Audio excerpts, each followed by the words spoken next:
Hello, everybody, and welcome back to Whispers of the Deep. My name is Draken. Today we are going over Chapter 21, Lucian 5.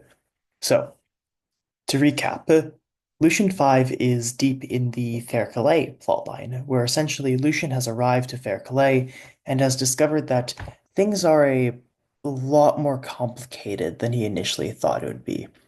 That he is increasingly of the suspicion that the plot to murder Uther and murder Edmund actually isn't entirely what's going on. It might be that many people think Edmund himself is the culprit, or maybe the culprit is trying to frame Edmund, maybe just there's a lot of things going on, and Lucian really doesn't know. And one of the big themes of this chapter is just Lucian is not okay. He is paranoid. He's stumbling around in the dark. He's being told not to trust people. More and more people are entering the picture. And he very clearly doesn't really understand what's going on. And this chapter is all about that and all about the mess Lucian finds himself in now. So, there's a lot going on. This is actually, Lucian 5 is the longest or second longest chapter.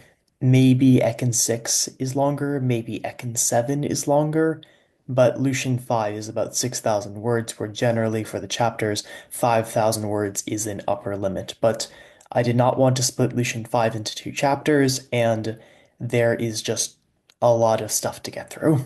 So, as always, let's begin with the epigraph. So this epigraph comes from Phineas the Younger's Creeds of the Known World, and here we learn more about this epiphany which Melanthius the Great received while in his cavern, the epiphany on which Melanthius built his temple.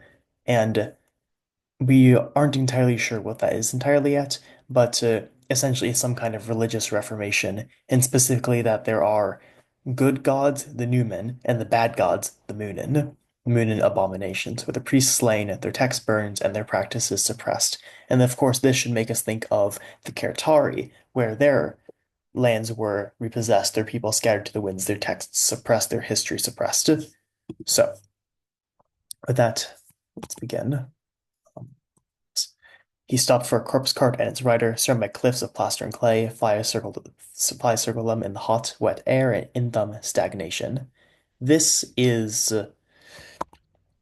this is a repeat or a homage to the beginning of Iroh 1, which is Iroh stopping in a forest of stone trees, a bunch of pillars in the countryside.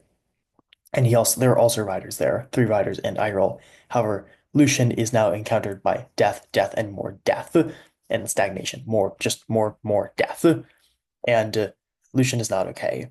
And whereas Iroh 1 is a chapter of coming home, about renewal, this is a chapter about getting nothing done ultimately. Like thinking you're getting somewhere and just having more questions than answers. And that's really what the theme is for Lucian. And then we are given this name, Otis. Pale, of course, Lucian is not paying attention. Pale fringes hanged wantonly from the cart over the colored cobbles, stained by rivulets of red and green and gold from the nearby dye works, so close to the river, because where else are you going to have the dye works in the city? You need lots of water for fullering, and so you're going to have the dye works next to the city, and preferably downstream of any other kind of industry, because the water gets contaminated. And met on Lucian sandals and streaks of blood brown. There are all these colors, however, when these colors come to Lucian, it's just blood, it's just brown, it's just ugly. My lord, a hand pulled him back, striking Lucian from his thoughts. Striking X from their thoughts is an idiom I like to use, which is essentially that they're thinking about something and then suddenly are ripped away from not being able to think about it anymore. Lucian turns to Sator. I was telling you to step back. 'Tis a bad thing to linger on the dead, which, is true. Right, the word was bitter.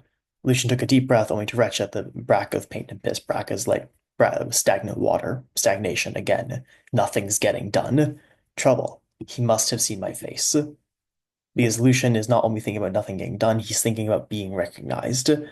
Nothing else could be moved. And now we hear that Otis, in fact, is what Sador is calling Lucian. So not to continue to lead them.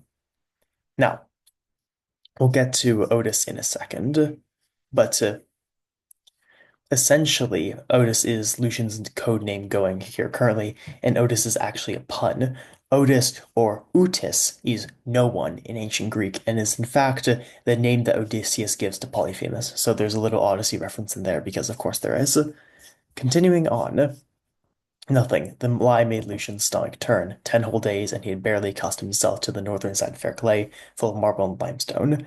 And here on the southern side, it is just far more rickety. And to highlight this wealth inequality, it's as if all the wealth on the southern side of the city has been sucked into the Alabastron, which is where the rooks are trained, the Temple of Tetrarchy, the center of the religion, and the arena known as the Maw and the sister of the Gullet, which would be the Hippodrome. So chariot racing and gladiatorial arenas, mirroring those in Rome and Constantinople. And they're called the Maw and the Gullets because they eat people, essentially. Should we fall the river? And Otis and Satyrs like, Otis, no, we want to go through the city because we're not going to be like running across the docks. That's a really bad idea. And but then Satyr says something strange, which is we can always head back, see some other thing. But the whole reason they're going is this is their only lead, leading them to the only storehouse in the city that has saffron move through it initially, and they have the monopoly on the saffron permits. So why is Sador saying we shouldn't go here? Why is Sador trying to direct Lucian's attention somewhere else? No, Lucian winced his actor's name bitter. I will see this lead through, our only lead. And then Lucian has some feelings of guilt about the past, where all this ideas of death and stagnation reminds him of his own failures, his previous failures, and how they might reflect on his current failures, Cathany's. And Lucian, in fact, is so concerned with this, he gets the name wrong. It's the Kennel House, not the Kennel Hound. And Lucian is really just not okay. Yet another thing to remember and pleasant ones, but now there's so many, like his half-remembered dream the night prior. We'll get back to that. Names, customs, deeds. Lucian is completely out of his element. Lucian is used to hearing petitioners. He is used to thinking about case law and thinking about precedent and thinking about justice.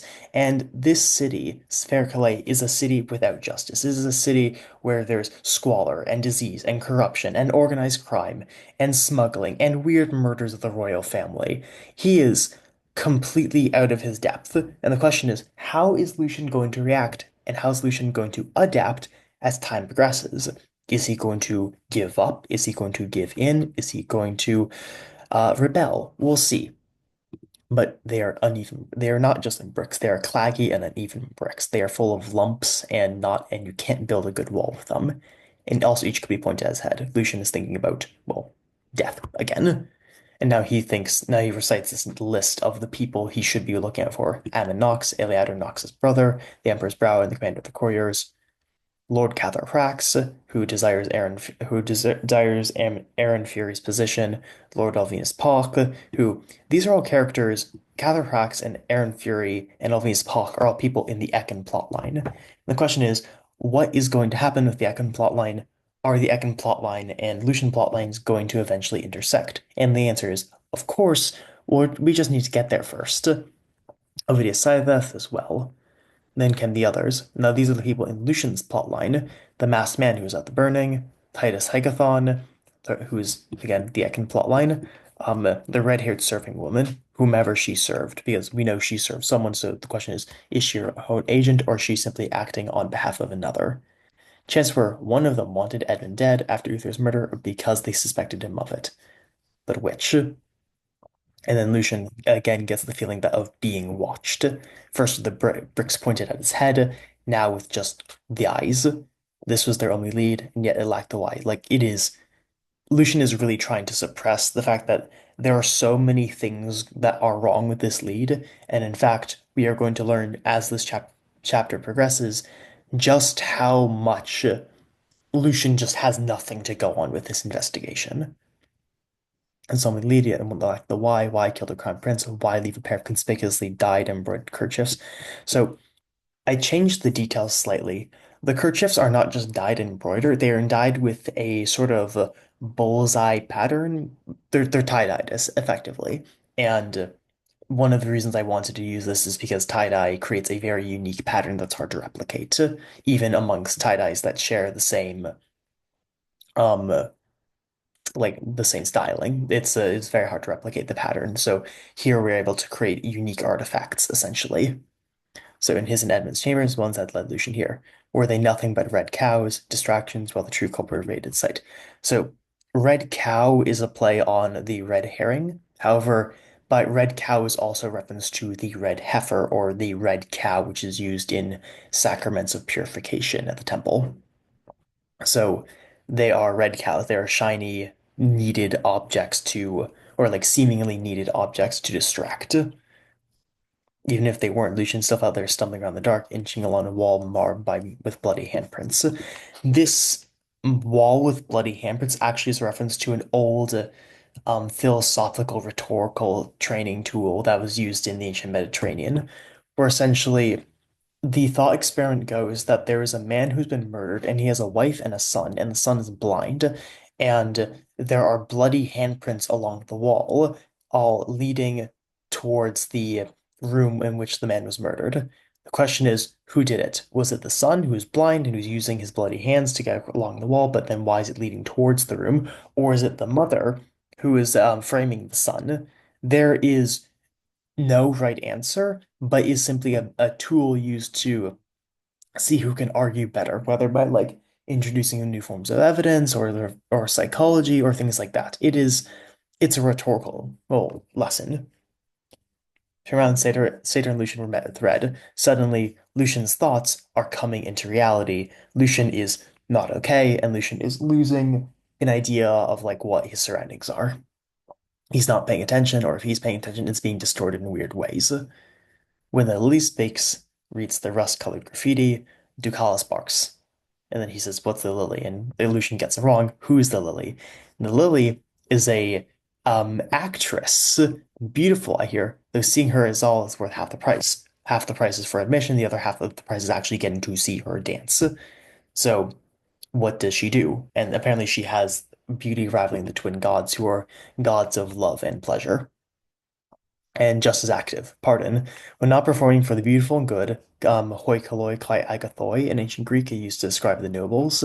The lily models for the city's richest. So she is a model for arts. She is a dancer. She is, it says it just inspired the brush's strokes, but we all know they're stroking something other than a brush. Okay, so she's a courtesan. Got it. Or at least people think she's a courtesan. That is, unless the rumors are true that the lily prefers wives to their husbands. Okay, she's a very particular courtesan.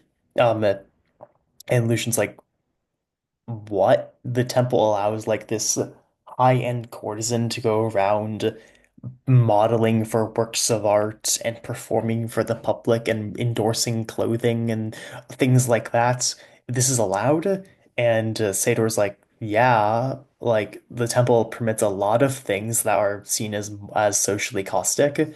Or mayhaps the fear of 10,000 ducali on the doorstep makes them reconsider that if they were to ban people like the Lily from operating from gaining fame and influence and wealth, well, then their simps might go to the temple and throw riots.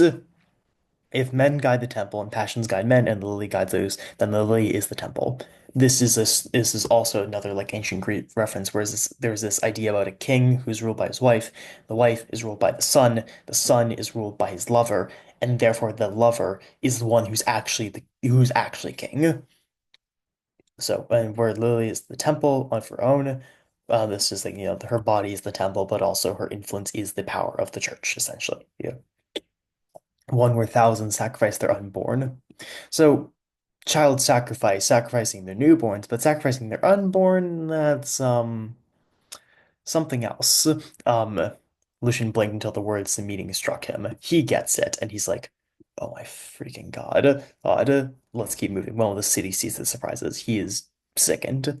But he realizes that Sator is also surprised. There's something not quite right about Sator because Sator is supposed to be this like really good infiltrator, rogue person who's able to gather intel, except Sator is going around sneaking and using all these tactics, except he could find nothing on Eggenhand. So is Sator is Eggenhand just that good? Is Sator just that bad? Is Sator lying? We don't know. But he had dispatched Sator to find stuff about the master of the Imperial household, and nothing. And now they're here, the Kennel House, which is this patchwork building. It is a composite like Fair Calais in itself. It is the city writ small, essentially, full of these exotic, vibrant, luxurious things, and yet is itself a bit squalid and is poorly managed. And then there are the guards, and they're wielding these heavy rods capped with iron. Sure, weapons are allowed in Fair Calais, but they don't need to have lifesteal out. And Senator sees them and again suggests, we should not be here, we should go away, we should come back some other day, but like, why would any other day be different? It seems Sator doesn't want Lucian to see what's ever in the storehouse. No, if not now, then when? This will be easy. Like hearing petitioners. Objectively wrong. Like, objectively, these are completely different things. A mid-morning's greeting to you, which is a very formal greeting, as we've seen in other chapters. Maybe enter this establishment. Who's this? The eldest turned to Sator, then Lucian, lips curled. It's meant to be ambiguous whether or not the eldest of the guards is talking to Sator, or talking to Lucian, or talking to both of them. Sir Otis, we're here from the inventories, on whose authority, Origin's Hall, he has the writ, and he says, quite the game you're running. Right this way, my lord. So whose game is it? Is it Sator's game? And that Sator is like has finagled himself into working with the nobles? Or is it Lucian who is impersonating a noble and the guard sees through it? Unclear. But inside it was dim and there's just again, Lucian feels like he's being watched, this time by the shelves and not by the rooftops. Reminding him of the chasm with like all the things stacked up and half remembered dream that we are not there yet. What is something the matter? To his left, Sator's face was stone. Did they know you were something? And Lucian, one of Lucian's character flaws is that he is able to see lots of things. However, he is not often able to put it together or put it together in the right way. Sator recognizes that those people seem to know Sator, but he's not able to say why or what it means. And Sator says, no, I didn't know them. They were rat stranglers. I've never had business with the rat stranglers. And we have no guarantee that this is true or not. So what do these rat stranglers do? They are a protection racket. Someone wants your knees broke, you hire the rat stranglers to protect you. And who leads them? Some guy named One Eye. However, we have no idea who he is. There's the disowned son of Old Lord Creor, or maybe someone who took his place, very Dread Pirate Roberts style. Except the Creori and the Stranglers have an understanding because their crews don't attack each other. As for the Creori, what we know about them so far is that the Creori are one of the seven noble families who originally were the rulers of Fair Calais, and out of the seven noble families, the Creori are the only ones who still have and live in their ancestral spire, one of the eight spires and one in Fair Calais, namely the seven surrounding the central spire of Origin's Hall. This would suggest in some kind of power struggle centuries ago, the Creori were the ones who won. So they're very powerful and should not be messed with. Where I'm from, nobles aren't permitted to have their own private gangs, and Sator says something very anarchist-pilled and says, yes, you do, they're your military, and you have the biggest crew. And Lucian, it does not want to hear it, so he changes the subject. Sator says, lost her, and now here we get this woman with spines of gray in her hair, she is experienced, and shortened a bit poorly, but her features are a butcher's envy, which means she has very sharp features, because a butcher likes sharp knives. Welcome to the kennel house. How may I serve you? Just pricked Lucian's hand. Lucian uncomfortable with physical touch right now, apparently. And so it begins.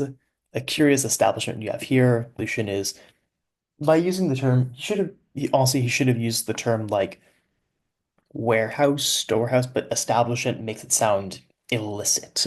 And in fact, Lucian is doing a kind of entrapment where he's asking specifically after illicit activities, people this that they're selling saffron to who they realistically shouldn't be, because he wants to figure out how someone got a hold of the saffron to dye the cloth which wound up in the room where the prince was murdered.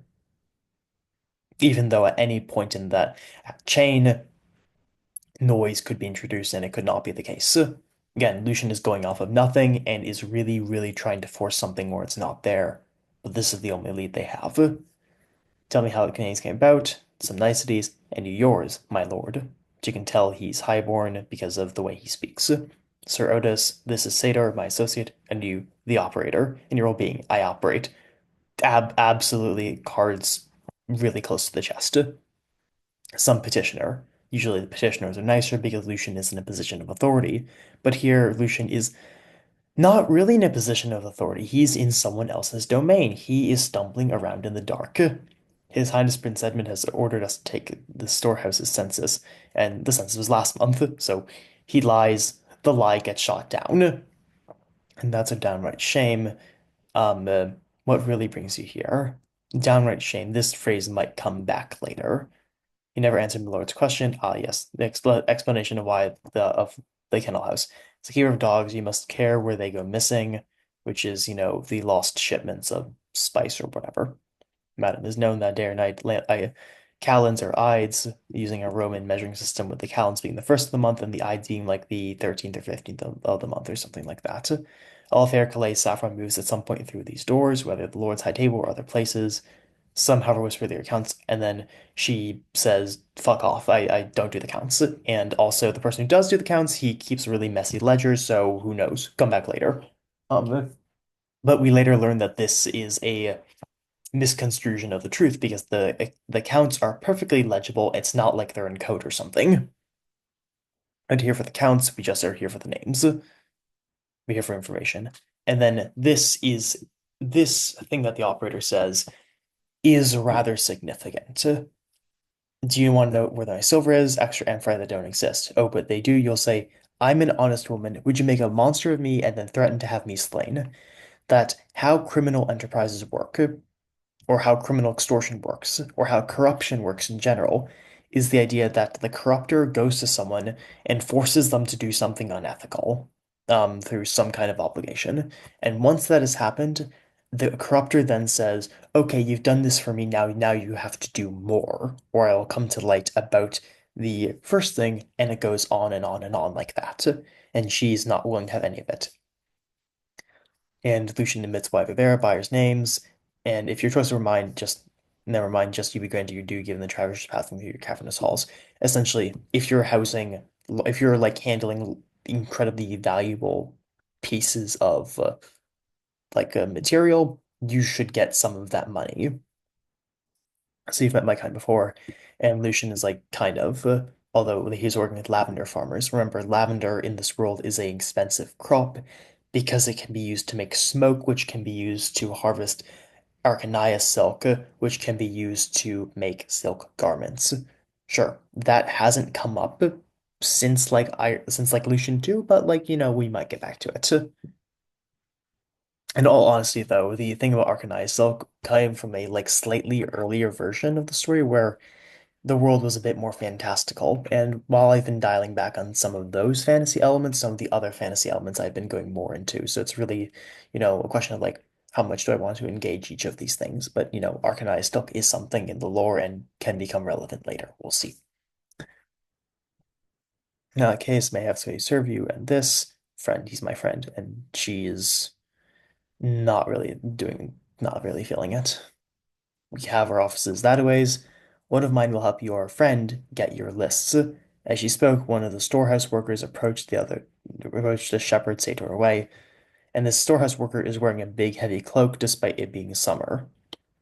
And they turn, and Lucian sees two green eyes staring back at him, crowning a strangely familiar face. Lucian does not recognize. There are only so many characters in the story with green eyes, and one of them is in the Lucian plotline. We will know by the end of the chapter who this person is, who is, well, objectively spying on Lucian right now. And the fact that they are impersonating or working as a member of this warehouse implies that the operator is complicit, essentially. But more on that later. As for you, come with me, the saffron this ways, and they snake through the warehouse.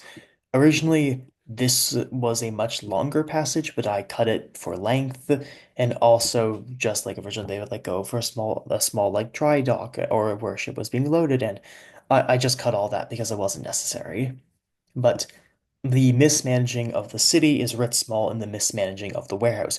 Nothing is organized, everything is scattered together, and you only know what's yours because of certain markings on your vessels. And Lucian again is aghast of just how this level of mismanagement is just let to be that way. And because they're like, oh, these systemic problems persist because we think it would take too long to solve, even though things would be objectively better if they got solved. And to many people, they're probably just some laggy for someone up and up to only the goddess knows where. Who's the goddess? Don't know. We'll figure out. Well, I know, but like we're gonna figure out later. The operator stops, clears her throat, continues on, and she's very hesitant to speak immediately afterwards. It seems she might have misspoken. We'll see. We'll clear properly. Either way, we hold the lion's share of spice permits in the city, and we'll be handling more regardless. So, not they don't even hold all of the spice permits in the city, but they probably hold all the ones for saffron. It's all jumbled. That one probably is grain. In fact, with vessels, you can generally tell what kind of thing they're going to hold based off the size and shape of the vessel. It's very cool. Our advantage is that we tend to deal with smaller things, dried fruits, herbs, resin, spices, expensive things, wheels within wheels. This then we saffron entering the city, and she's like, yeah, obviously there's illegal saffron entering the city, and there's no telling whether or not the saffron that was used to dye the cloth in was legally obtained. This also then begs the question that why leave a calling card unless you wanted Lucien to end up here? So is Lucien being led along? This really begs the question now. They take the jar, it smells like earth, and then he thinks he smells saffron, but he might not be smelling saffron. This might all be a setup. Why do you need the names? Because they might be more leads. This is the only lead they have. Oh, but he first tries to give more of a lie, and she shoots down the lie again. If you insist me a second ledger, I would deny it, but you keep refusing me. Like you, I have my own vows to keep. This is like pulling out like the last stop of obligation. Essentially, I have my obligations, you have your obligations. Let's help each other out. I'll stop refusing you when you stop lying about why you're here. And this idea of refusing you, this is also kind of like sexually coded language. I have to tell her, this is why we're here for the buyers. And she's like, but why do you need the buyers? And he's like, you brought me here. You tell me. This is it's too complicated. And she's like, no, I'm putting my foot down. You're gonna have to tell me what's really going on. Otherwise, I'm not going to help you. He says, this is why. Fumbling, Lucian brought forth a small parchment bearing the mark of an arrowhead-pierced circle. At least that's what he thinks the symbol is. A small kerchief was found bearing this mark. Doesn't mean anything to you. And she's like, yeah, actually, there's a guy who shows up every so often and buys saffron, and he wears that mark, which is, let's be real here, too good to be true. Absolutely too good to be true whatsoever. And he's like, who does he work for? And she says, a frog might know. I have no clue. But you might as well ask me the difference between ducks and geese. This question of when is a duck a goose, this is a this is meant to be a rhetorical question that has no answer and keeps on showing up in the story. When is a duck a goose? When are two things that are similar but taxonomically and physically different the same? What is the difference between them? When are they the same? And Lucien, however, it goes over his head and he thinks it's a frog is a pseudonym, but he honestly has no clue. Exactly. Might have been the temple, but they have their own people who get the spice, and this guy didn't seem to be for the temple. But he needed it for divine ecstasy, which definitely suggests a religious purpose for the spices. So we don't know.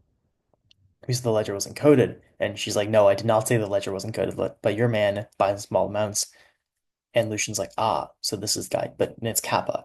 Kappa or Capra, this is a joke that Kappa is onion and Capra is goat. So maybe his name was onion, maybe his name was goat. And these both have a bit of a pun significance because a goat is associated with like certain religious persuasions, shall we say. And an onion, like ogres, have layers. So whatever this is, it might be associated with like the occult, with divine ecstasy, and it might have layers. So that's just a little fun reference on my part that the name is Kappa or Capra. But here we also have a fun little calendar thing, which is a turn of the so where's a turn of the Whereas a turn of the silver moon, a turn of the white moon is 29 days, like our lunar month, a full lunar month. A turn of the red moon is only a half full rotation of the red moon, which is 30 days, with the full rotation of the red moon itself being 60 days. 30 days. The word's called Lucian's throat. At the isle's edge was a stairwell leading beneath the earth, and then suddenly he thinks he sees something looking back at him. Two pale yellow eyes. And then he remembers his nightmare, which was that he was in the chasm of the crypt, and there was something staring back at him, which had a lion's head and a serpent's voice. This is the demiurge, which is something that has this body of a snake and the head of a lion. Also, it should be noted that Lucian's been having a voice whispering in his head this whole time, and I don't know about you, but Lucian doesn't normally have voices whispering in his head. That seems like a very much more Iroh thing. So, did Lucian something happen to Lucian recently which kind of cross-pollinated him with Iroh? Maybe we'll get back to that. But did he what? Nothing. And then Lucian's like, "What's down there?" And the operator's like, "There are secret tunnels that undercover the under that go under the entire city." Simple as. And Lucian's like, what? Catacombs, old cellars, and things I dare not repeat.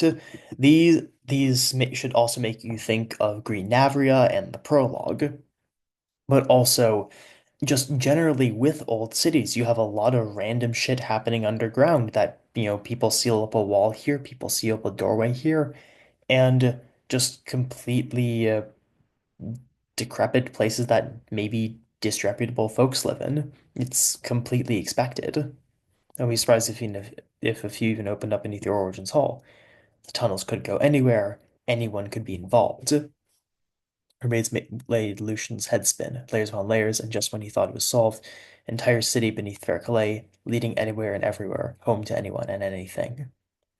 Just don't go down there alone. The city's worst and best are there, but you don't know who's who until it's too late. Like, um, Sator, but we'll get to that. The darkness seems to swell up. Would the Capra use these tunnels? Maybe. But there's one advice going down there with Sator. Don't go, don't. And she says in no small terms, don't trust Sator. And Lucian's like, why? Touching his stolen pendant, which is Iroh's stolen pendant. Why not? To change a name one can understand, but to hide one name, that is someone who has a reputation. Of what? I hope you never learn. So the operator has told Lucian that whoever Sator is, he is lying about his identity, and he is someone who cannot be trusted. Sator, the same person told Lucian to who repeatedly told Lucian to not come here today, to not go to this place which is the only lead. So it seems that the operator might be involved with something greater, and Sator might be involved with something greater, and the operator and Sator might be working against each other. But we'll have to see about that.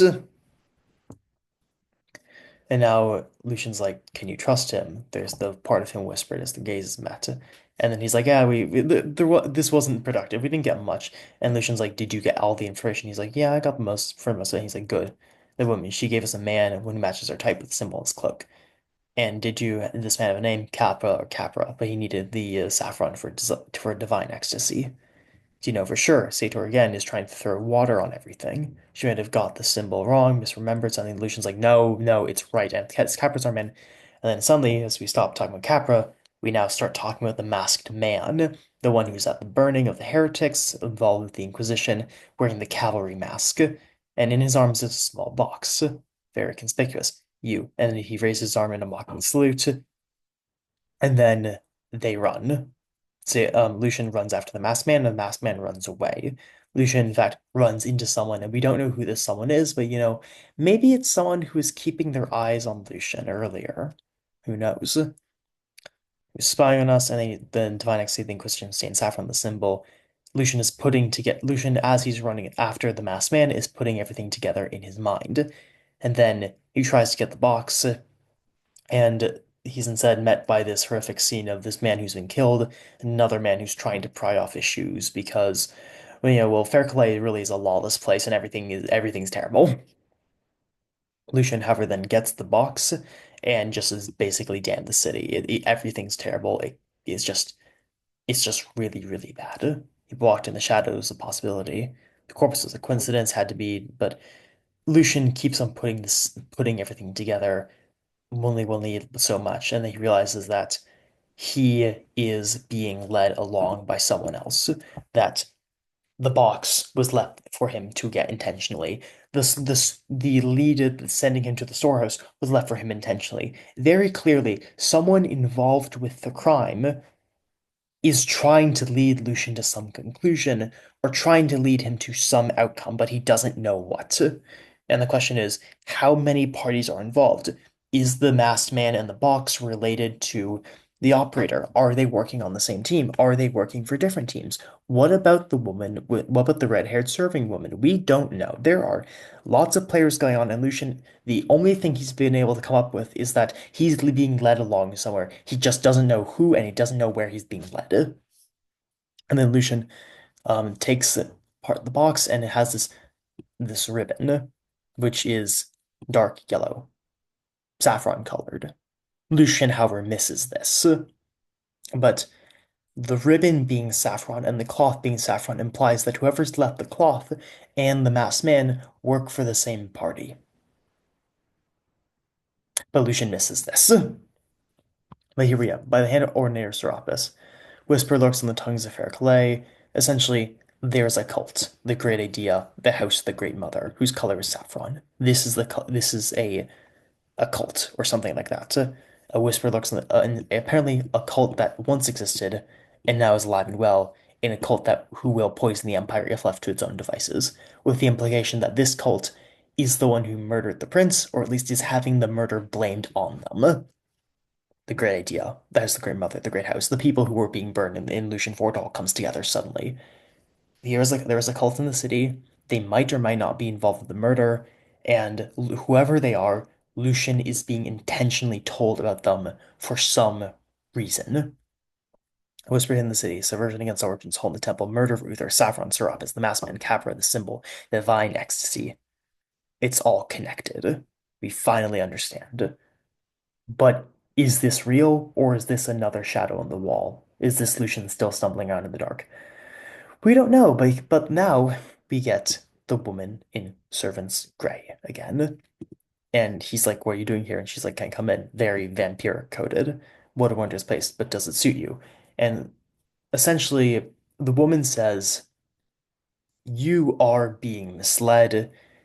You need to think about everything. And also, a bunch of sex jokes. What are you doing here? Nice, niceties. And last time you were so excited to see me. Last time you spoke, you held a razor to my throat. As I said, you were excited to see me.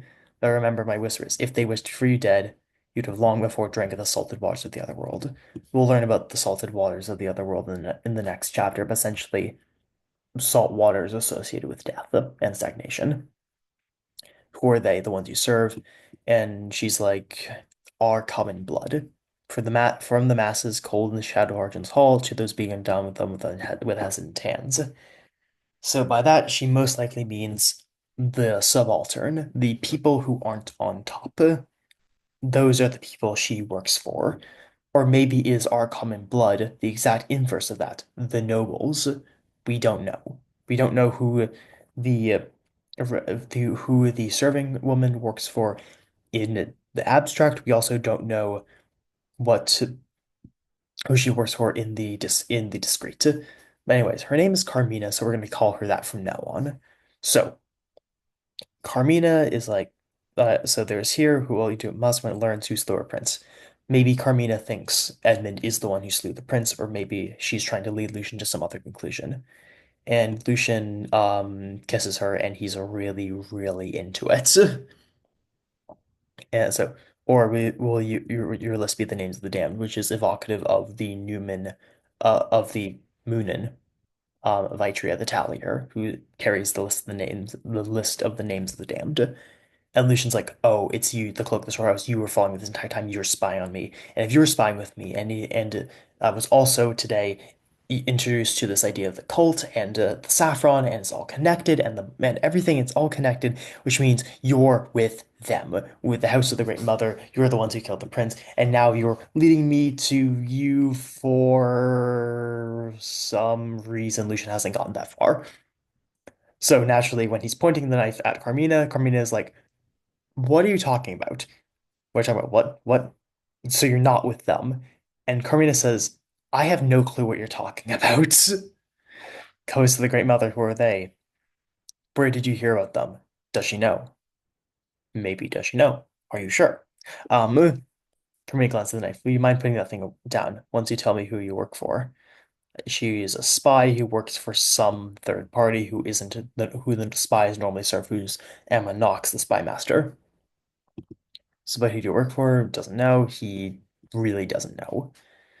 But essentially, Carmina says, I want an alliance and also more sexual innuendos. So, alliance, friendship, something else, we'll see. But essentially, Carmina says, I know everything that's going on, except this mention of the cult. I have no clue about that. And we can exchange our information and we can work together to figure out who really murdered the prince. Because Carmina seems to be very much of the opinion that Edmund is the murderer and brought Lucian down to Fairclay to investigate the murder for reasons. And in fact,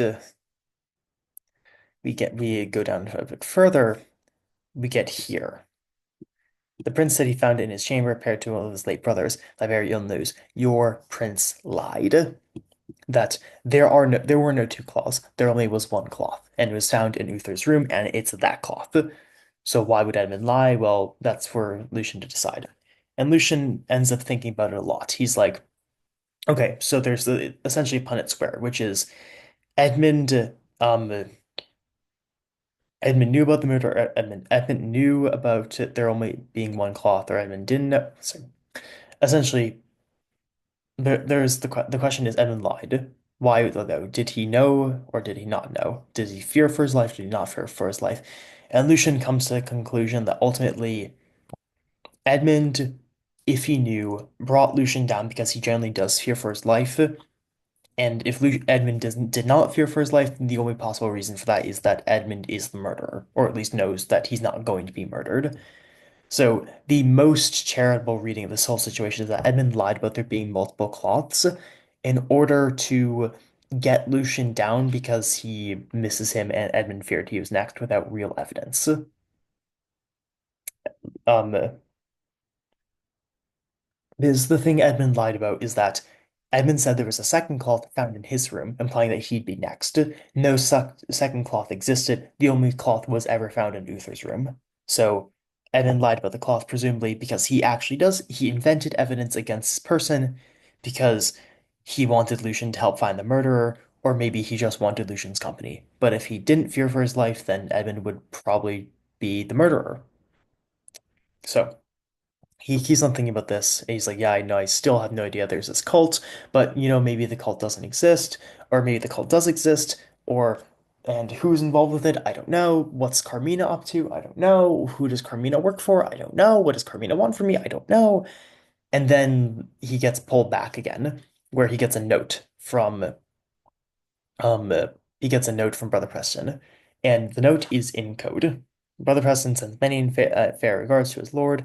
Essentially says, "Great pleasure of mine in listening, and I hope you listen. You also listen deeply, like read carefully."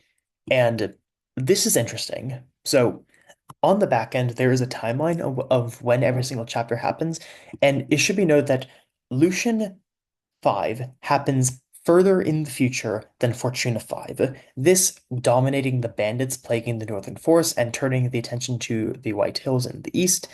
These are things that have not happened yet in the Fortuna plotline. This is purviews of Fortuna 6 and then ultimately Fortuna 7. These things simply have not happened yet, so we get this fun little peek. But their common care is Iroh, and Preston says, I have no idea where Iroh is. He came, he woke up, and then Egenhan came, took away Iroh, and we have no idea where Iroh is. And he's not in Fair Calais, so who knows? And then Lucian, as a final little gut punch in this absolute roller coaster of a chapter, apparently Kanta is ruling Fairclay. Sorry, Kanta is ruling Erdonia. Iroh is MIA. So, and that means Kanta ruling. Kanta is ruling in this more authoritarian way that their father was ruling. So, what does this mean? We don't know. Where is this going? We don't know. What is happening in Lucian? What is happening to Lucian? Who are these people? What's the deal with Sator? We don't know. Was Carmina need?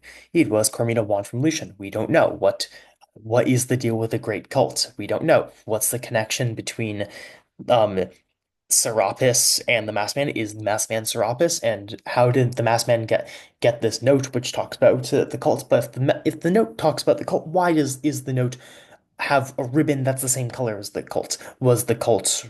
Did the cult make the note and leave it for Lucian? Is Serapis working for the cult? There are too many questions, and we are gonna figure out all of this eventually. But there are a lot of moving pieces, but at this point you might be able to start putting them together to figure out what's actually going on. Except brought back to the Erdonia plotline, we have this question. If Kanta rules Erdonia, then where is Iroh? In fact, the next chapter is going to be Iroh 6, and we're going to learn just what is happening to Iroh next time. Thank you so much for watching, and I will see you all soon. Bye.